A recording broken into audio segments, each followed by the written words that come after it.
All right, everyone. Hello, good morning, good afternoon, good evening, wherever you are in the world. My name is Jason Levine, and it is lovely to see you here today on the Friday Masterclass, where we're going to be talking about editing and mixing with the awesome, modular, super cool Monogram Creative Console, formerly known as Palette Gear. And this is something I've actually wanted to do for a while because I'm always trying to find alternatives to the keyboard and mouse. Many of you who've watched me in the past know that I retain very few keyboard shortcuts. and you know, I'm just always looking for, one, more creative ways to edit and mix and do other things, but also looking at alternatives to kind of standard controllers. And if you've ever seen Palette Gear or now Monogram Creative Console, this stuff is awesome. It's super flexible. There's lots of different variations that you can use, and it ties directly into Premiere, Audition, After Effects, Lightroom Classic, and many more Adobe applications. So you're going to get a quick kind of look at that today and hopefully get excited. We've also got some of the Monogram people in the various chats. We're coming to you live across 3 different YouTube channels, Behance, and back on the Twitter today. So very glad to see you all. Thank you so much for joining. A couple of quick shout outs, of course, as always, before we get started. So you've got Sarah Tamburo, Umacorn, and Wade, Steve, Rick Adams. How is it going, everybody? Nice to see you. Got Stephanie and Jim over on our alternative audio and video channel there. Great to see you. Thank you so much for joining. Okay, so before we even get into the actual sort of demonstration of how this all works, I wanted to show you what these things look like. So first of all, this is kind of the grand box, the Creative Console Master that you can see here. Oh, it's also worth pointing out, if you want me to follow your chat, I'll pull this up. This is the chat that I'm following right there. So if you want to ask questions about this, we've got people again on all the different social networks and many that can answer questions specifically about this. But that's the chat that I'll be following live. Okay, so this is the box, and inside the box it has all of these different modules. This one being the orbiter here. This is my absolute fave. Then we've got the dials, which can be used for a number of different things, the different buttons, and then kind of the master here, which gives you a really beautiful little digital display of what preset you're working with. And we're going to kind of go through that. These are the modules themselves. Now, one of the things that I like to point out, first of all, these are modular modules. So you can kind of configure this in any way you want. So this is the orbiter. Here's our little 3-button config. And here are the dials here. And the way that you assemble these, it's pin to pad. So you simply click and snap. They snap together really nicely, magnetically. Ooh, there you go. They just fit really, really well. It's really solid. These all have a nice amount of weight to them too. So there's just something really elegant about creating these kind of custom configurations with this hardware. Right away, I love it. And again, there's just something it just feels solid. You know, I've used a couple different controllers on here before, and my main problem with most of them is that they feel very plastic and light, and there's just not enough. So if I'm using a tactile surface and it's just too plastic and too thin, I'm probably going to go back to a mouse.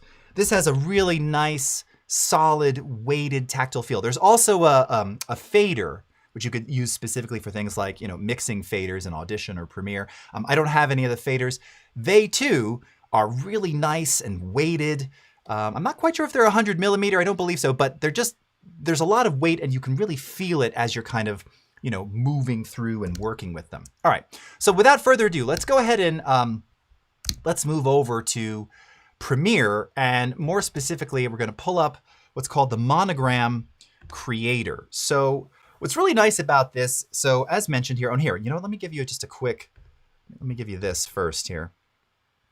I'm going to pull this up so you can actually see the configuration on the desk. Okay, so here it is. So I've set this up so you can see my hands on it. So here's the little custom config that I'm using. I'm not even using all of the modules, all right? They have many presets and you can customize this to contain as many of these as you want. I kind of go for a little simplified view here. You can see there's a little screen which is telling me we're currently in Premiere. Sorry if that's a little out of focus there. We're working with one of their own presets around Premiere Basics. And then this app that you see here, this is called the Monogram Creator. First and foremost, what I loved about this, USB I plugged it. I installed the Monogram Creator app, which you'll immediately, when you if you acquire this, you'll go to their website, download it. It installs easily for Mac or PC. It's really plug and play. You plug in. In fact, this little plug icon that you see here will tell you if your console is ready to control Premiere, Audition, After Effects, Lightroom. If it's amber colored, likely means that your app isn't running. Now, you also, it actually works using an extension in the app. So in Premiere Pro, up in the extensions menu here, you'll see that it shows up as Monogram extension. Now, of course, you might be thinking, well, how do I acquire that extension? I'm not even sure where to go. Do we get that in CC Desktop? Where does that happen? Here's the amazing thing. Again, really well done design, really good UX, a great user experience for the moment of plugging it in. I had that amber light going on. I was like, oh no, what's going on? Hover over it and said, oh, you may not have the Adobe extension required for Premiere, Lightroom, etc. Would you like to download it?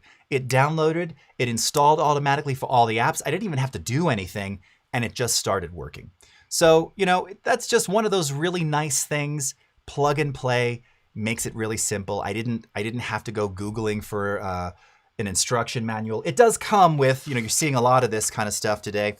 This isn't really an official unboxing. By the way, the packaging is also really lovely, but, you know, you kind of get this quick start, you know, thank you guide here.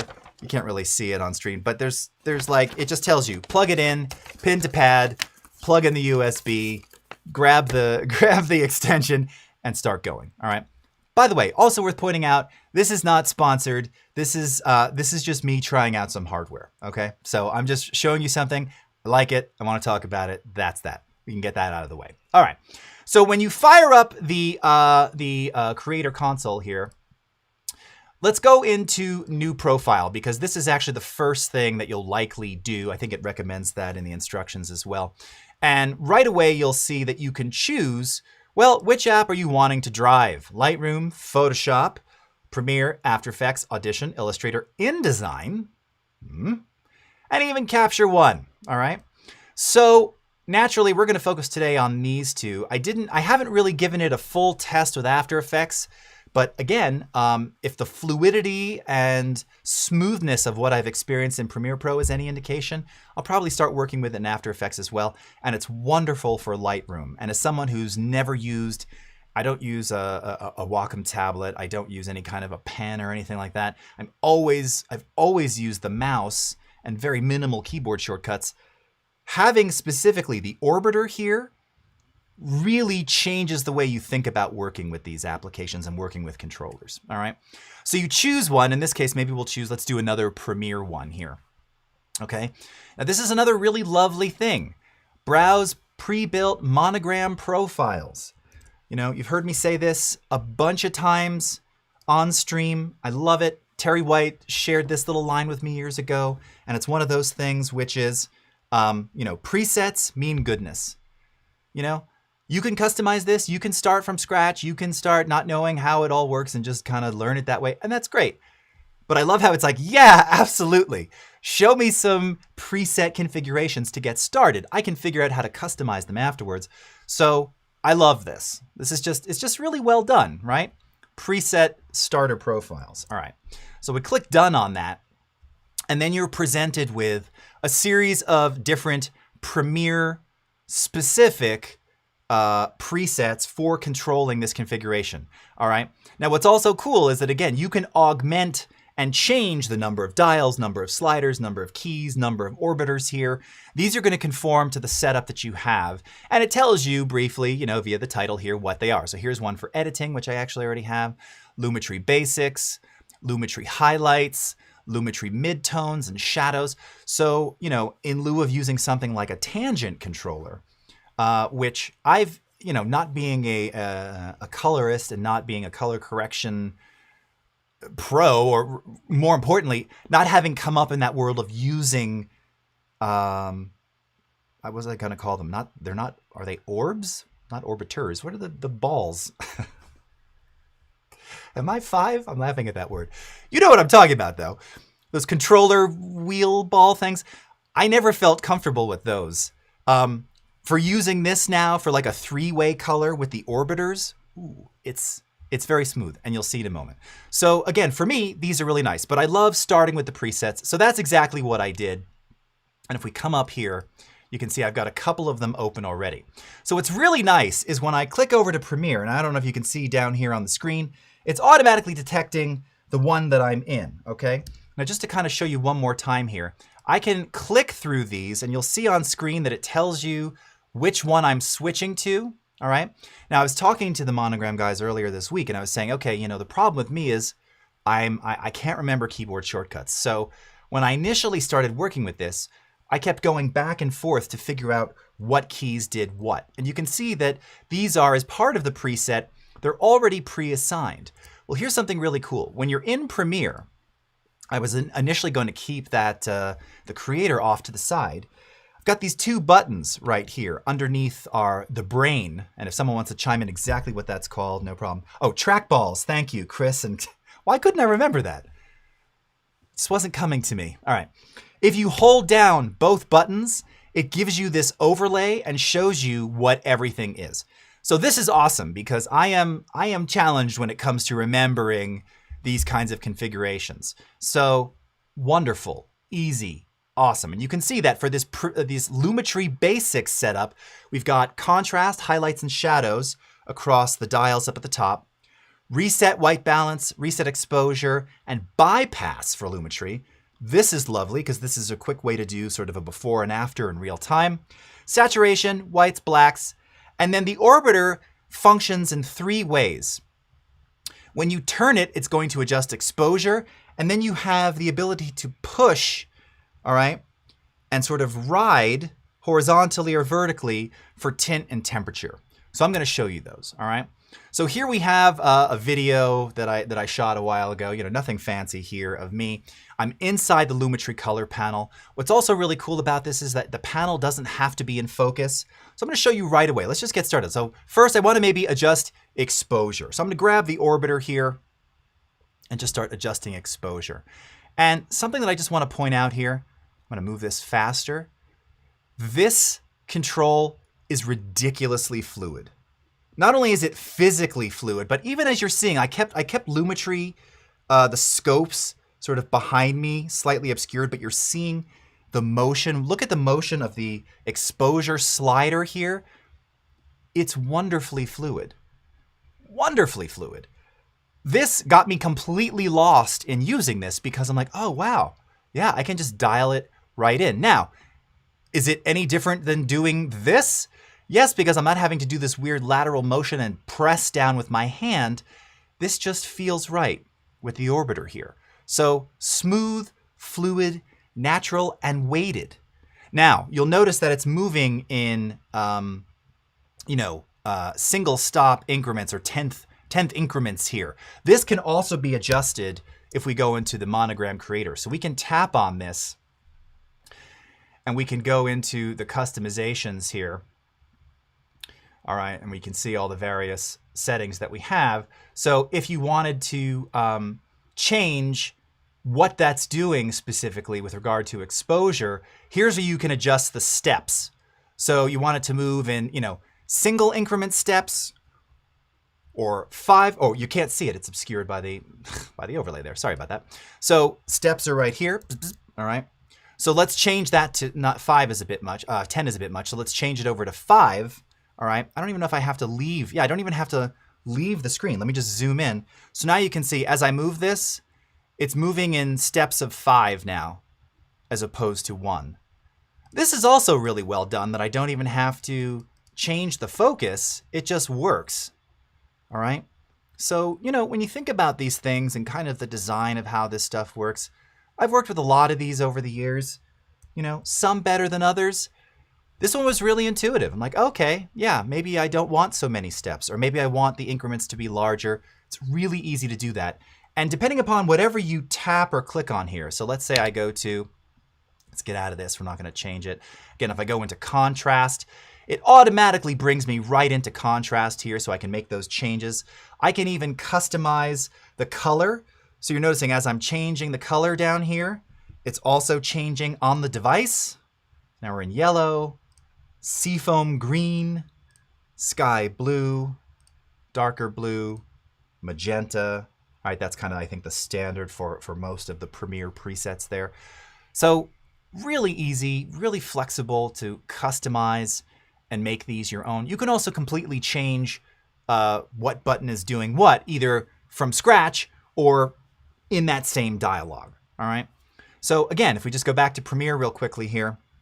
All right, I adjusted my exposure. Let's talk about this kind of multifunctionality of the orbiter here. So if I tap and press, all right, this is adjusting tint. Now this is doing the horizontal tap and press, okay? Now this might be one area you see as I'm tapping, I'm able to move in single steps here pretty easily. This might be one area where maybe you'd increase the steps a little bit, all right? Warm up those skin tones, actually, that's looking a little bit better. And then I'm gonna rock top and bottom here to do temperature, all right? I'm also, I'm finding, you know, this takes a little getting used to here because you see I'm also inadvertently moving tint. Yeah, I haven't quite nailed it exactly just yet. But again, it feels natural, it's fluid, and it's weighted. You know, I just love the weight of this thing. It feels comfortable. I remember when we had it, I don't know if anybody remembers Ink and Slide, kind of some ill-fated illustration hardware that we came out with quite a few years ago when we initially released some of our mobile apps. And I remember our internal presenter at the time, great guy, was saying that, you know, about the Adobe Ink, which was our pen, that it felt great in your hand. There was something just very, it felt like a pencil, and it just felt wonderful. There's something that feels good about this. I don't know how to phrase it without getting weird. It just feels good. There's something really natural about it, right? And again, we can continue to work on some of these other controls. So contrast highlights, all right? Here's our highlight controls. Very easy, very fluid, really easy to see. All right, make those changes. All right, contrast. I'll lower the contrast a little bit. What else have we got in here? Saturation. Okay, yep, so maybe I want to saturate that a little bit more. Bypass, I remember that one. So there's the before, looking a little green. There's the after, already looking better. I got to be honest with you, you know, and you've heard me go through these trials many times. I actually feel like I'm getting better at doing color doing this. I don't know why that is. It's probably placebo effect, but there is something about using a surface to do it where I feel like I get to the color that I want more rapidly, if that makes any sense. It's just kind of been my experience. So again, the wonderful thing is here, notice I can also change the profile. So if I wanted to segue to this next one, you'll see it shows me down below. We're in Premiere 1. Here's what's also cool. If I change apps, I go over to Audition, it's automatically now switched over to one of the Audition profiles. You can see that the color is modified here as well. All right, the Audition standard colors. It's funny, it's taking over green because that used to be the Audition icon color. All of these things can be changed. But now we've got mixer controls. So you can see that we've got select track, pan selected track, master volume, selected track volume. So again, you know, if I wanted to go, where was master track volume? So it's this one over here. So here's our master mix down all the way to the right there. And, you know, if you'd like to do this, now again, I would probably use the fader for this, but it's very nice. It's very fluid. The increments are really, really good. I found that this is really wonderful for automation, right? In lieu of having sliders and in lieu of doing it with the mouse where you're riding the mouse, you can do some pretty dramatic sort of dial movements here that just work as designed. Now, let's go into a little limitation here. So I got very excited. In fact, this is why I set up actually these here, the vertical dials, because I was like, ooh, I can do a classic equalizer where I have gain up at the top, frequency in the middle, and then Q, or the width, the bandwidth. As I learned, unfortunately, they can't yet tap into the specific parametric EQ controls here at the moment. So we can't do that. That's not one of the functions just yet. on the Monogram side. I've talked to them, and hopefully maybe we'll see that come at some point. It's not a huge loss, to be honest, but I was a little bit excited about that. Not able to do that one thus far. But some of the other things, again, just doing simple things like pans. Oh, this was another great one. Time zoom, amplitude zoom, and shuttle. So in this particular preset, I don't think I didn't set a button to switch between editor and mixer. You can also assign those as well. But first and foremost, so doing sort of zooming via the controls here and track selection is really, really nice. So time zoom, again, really, really fluid, and it does the centered cursor here, all right, making those modifications. It's fast, it's fluid, it's as real time as you're thinking. Similarly, you know, horizontal zooms. You see me do this on stream all the time. And what am I always doing? I'm doing this like, you know, having to click and drag, and oh, I made a mistake there. Rescale. I've also got track select, right? Solo select. Oh yeah, mute and solo for the selected track. So like here, solo mode, undo solo, mute mode, undo. Makes it really simple, really easy. It just works the way you'd expect, okay? And I found myself using kind of a combination of these controls as well as the keyboard. Now you can of course set up, in fact, I think another one of the profiles here, let me switch. Yeah, transport. So here's another one, by the way, different color configuration here. So for this one, you can see I've got select track. So I can do my track selections right here.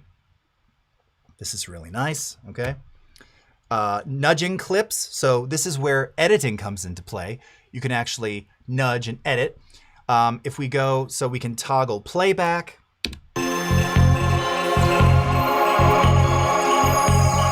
Okay, really easily. Again, you've got time zoom, shuttling. You can adjust playhead position here, which is real nice. You know, and you're noticing if you're looking at the video there, it's like super fluid, you know. And I was pushing this pretty hard. I always get a little bit worried with external controllers, especially when there's a video component involved. Audition's handling a video is a lot better than it was, but I always get a little nervous. I don't want to jinx myself. It's been pretty amazingly fluid here. Okay, checking on our chats here real quickly. All right. Wade saying, I do like the idea of a more tactile experience, though. Becoming a DJ-style creator has been a dream of mine. I mean, that's the thing. You could totally do that kind of stuff with this device in Audition or Premiere. Maybe not DJing per se, but yeah, it's really, really good. And, you know, if you kind of like getting your hands into it and kind of disconnecting, it works really well for that. Now, just back to Premiere for a second here, because I wanted to talk to you about a couple things. So I mentioned the ease of just plug and play. Again, it'll automatically install or tell you need to install that Monogram extension.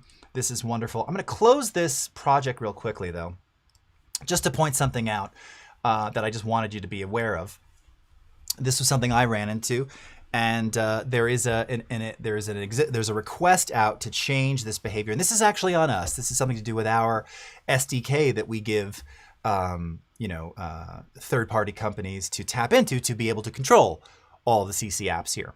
So as you saw, the first thing that I went to do was I wanted to start adjusting exposure. So I'm going to quickly take this panel up here. I'm going to stick my history panel up here real quickly.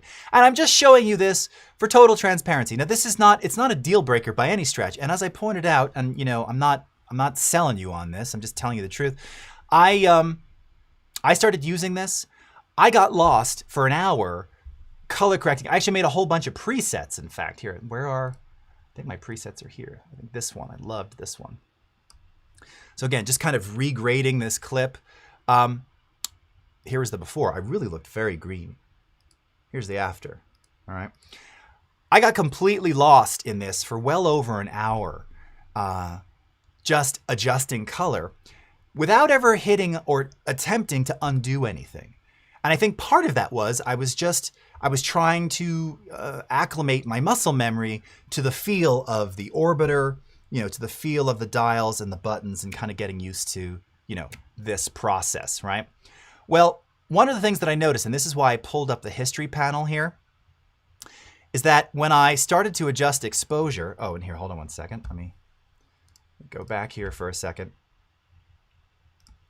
Make sure we're connected. Oh, and which one do I want to be in? Let's change. Let's go back over to Lumetri Basics. Okay, back over Lumetri Basics. When I started to make adjustments here to exposure, pay attention to the history panel up at the top. Now I just changed that, 16 steps. Now 17 by accident here, or 16, whatever. 19 undos. This is not on the Monogram side. This is actually on Premiere's side. Now, you will not experience this if you do this in Lightroom. Lightroom and their SDK understands kind of the moment of, I guess it's a push or a press or whatever. You make those adjustments, and then when you release, you let go. And maybe there's a time duration. Maybe it's 500 milliseconds. I don't exactly know how that works. You'll have one undo state for that exposure change, right? Because that's what you do, right? You're like, okay, let's underexpose. That would be one undo state. Now let's go back to here. That's another undo state. In this case, it's doing them with each increment. Now, if I change the increments to 5 instead of 1, yes, I'll have fewer undos unless I exceed the exposure. This is not a Monogram limitation. This is actually on our SDK side. So there's already a request to make that change. I just wanted to point that out because, like I said, I was doing this for over an hour, never went to undo. But when I went to undo, it's like, okay, wait, how come it's not sort of darker? And I found myself having to go way back and realized, oh, that's why, right? So multi-levels of undo, thankfully, but what you're seeing is it's creating those over and over. Now, the behavior is a little bit different in these different apps, right? Because of their SDK. Lightroom, it works exactly as you'd expect. Premiere Pro, it doesn't quite do that yet. Audition, the difference is the app itself by nature doesn't create undo states for things like faders here. Let me switch to the to this one. What was my master fader again? I can't remember these things at all. This is so wonderful. Master track volume here. So, for instance, this, now you can't see my undo history here. I'm going to pull it up real quickly. Stick it over there. All right. Making an adjustment to this fader here it's not an undo state. That's by design, because what will capture that is when you're in an automation mode, which, by the way, I think it was in the transport one. Does this have automation mode selection, or was it the previous one here? Forgetting. Automation mode. There you go. So you can change the automation mode. Now we're in latch. Now we're in touch. Now we're in write. That will capture the movement of your fader. That will capture the adjustment of your EQ, right? Whether it's Q, gain, bandwidth, frequency, what have you.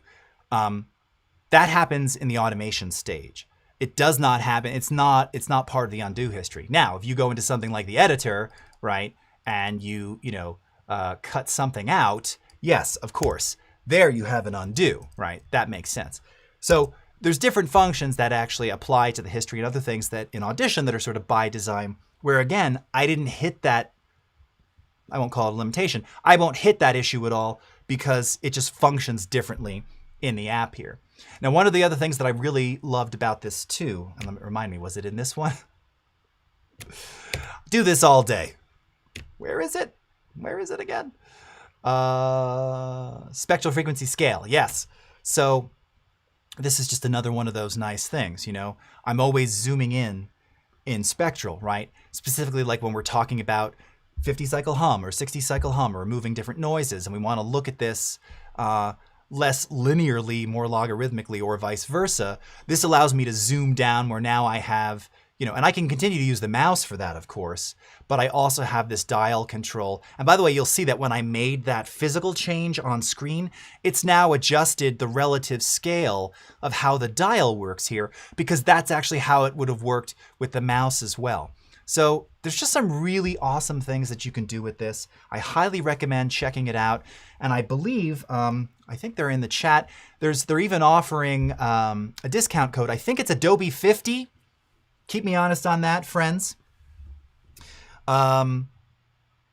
If you go to Monogram, use a code Adobe 50 at checkout, you'll get a discount on the purchase of these of the Creator Console devices. So check that out. Again, they're going to be hanging around with questions. I highly recommend if you're looking for something cool, modular, flexible, and like I said, don't forget there's also a fader, which is solid and great. You definitely want to check that out. All right. Very cool. Oh, and I see Andy from Monogram's in here. He's saying, and if you really feel strongly about this, then please start a discussion on user voice. Absolutely. Thank you, Andy. Yes. And also, if anyone is currently using any of the, the Premiere Pro beta, remember that directly inside of the beta, you can submit feedback, which the engineers see truly on a daily basis. So user voice is amazing. They check that all the time. That's for, sort of all issues across all products, and it's really, that should be your first destination for sort of requests. Obviously, we've got the forums, and I see we've got Kevin Monahan in here, who's part of our support team, who can help you with all of those issues. But yes, definitely user voice and feedback from within the betas. If you're looking for a specific controller, changes to our SDK, or things that maybe we can coordinate with Monogram to make things an even better experience, highly recommend doing that. So I do want to thank them so much for letting me check this gear out. It's been awesome. And I'm going to continue to have a lot of fun with it. Like I said, I got completely lost in it. That doesn't happen too often. Despite my years, I've found that even my attention span for many things it's way shorter these days. Usually I'm kind of in and out in 5-10 minutes. To be honest, and this is not a slam, it's just, I've got my fader port sitting over there. It just never worked for me in the way that I wanted. It's just, again, light, kind of plasticky. It has motorized faders, should be awesome, but I just never felt it didn't feel SSL-y enough. It didn't feel Neve-ish enough. It didn't feel mixer-ish enough to me. It's a great device, and I love the transport, actually, and there's some other functions. But as a larger device, it just took up a lot of space, and I wasn't using it a lot. This, this is, to be honest, if I were just doing Audition, this plus the little brain is all I'd need. That's it. Really simple. And of course, they sell different configurations as well. All right. Very cool. All right. I see we got a lot of people chatting about that. All right. Kevin saying, yeah, I like the idea of having the undos on the jog shuttle, though. Yep. Very, very good. Okay, so now, my friends, for our last kind of 20-ish minutes or so, and I'm going to go ahead and stop the one stream. So thank you for those of you joining us on Adobe Video and Motion. See you next time. All right.